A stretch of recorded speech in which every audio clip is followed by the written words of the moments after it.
his right leg during a workout with several NBA players in LA. He will undergo an MRI this morning. Here's Warriors general manager Bob Myers last night. I don't know. We'll see. You can be hopeful. You can be concerned. Probably all those things combined. As far as I know, he's playing basketball, and I don't know who with. I think just playing basketball. Probably like a lot of these guys are trying to get ready for the season. All right, Jay Williams joins me here. Thanks for getting up, Jay Will. And so let's talk about this. And again, we're waiting for all of the details on the injury, but if this is something that causes him to miss significant time, what does this mean for the Warriors championship window? It's over.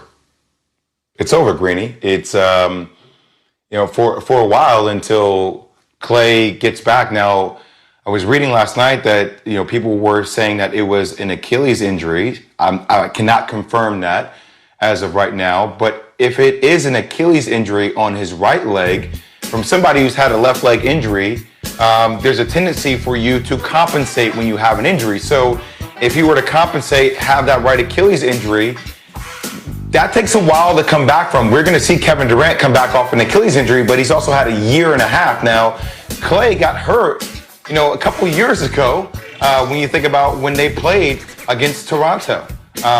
So that's really painful for me. And then if you take that to the draft, last night I'm at the draft, and I'm sitting there saying, hey, look, if this is the case with Klay, and it's obviously hard to figure out what the details of his injury are going to be, and I know everybody says stay the course with James Wiseman, but I really thought they had a chance to either trade the pick, still get a big from the Chicago Bulls, maybe get the 4th pick in the draft and get a guy like Denny Avdija. I always butcher his last name from overseas, but he's 6'8", 6'9", a bigger guard that can defend and play that 3 position.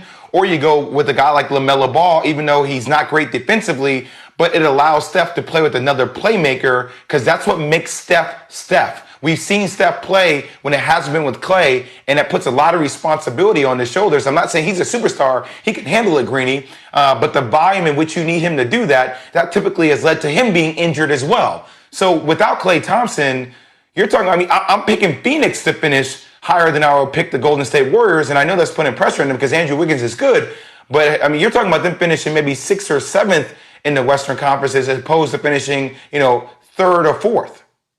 So we will get details on that later today. Again, he's scheduled to have the MRI late this morning, Western Coast time, and we will wait and see what we get as far as details on that. Meanwhile, as you mentioned, the Warriors did make that pick at number 2, and they did take James Wiseman. Let me take you through the top of the NBA draft last night. As expected, Anthony Edwards from Georgia went number 1. He's the 5th SEC player drafted first overall since 2010. He goes to Minnesota. The Warriors, here they are, taking James Wiseman, who played just 3 games in college. He is the 7'1" big. That was expected, and then so was this. Charlotte taking LaMelo Ball. Basketball has taken him all over the world, and now it takes him to the Hornets, where he will play for Michael Jordan. And so you were just saying, Jay Will, that you thought that maybe, and they didn't have a lot of time to react to this. Again, the news of the injury to Klay Thompson comes something like 2 hours, maybe even less, before the draft last night. What else happened last night that stood out to you?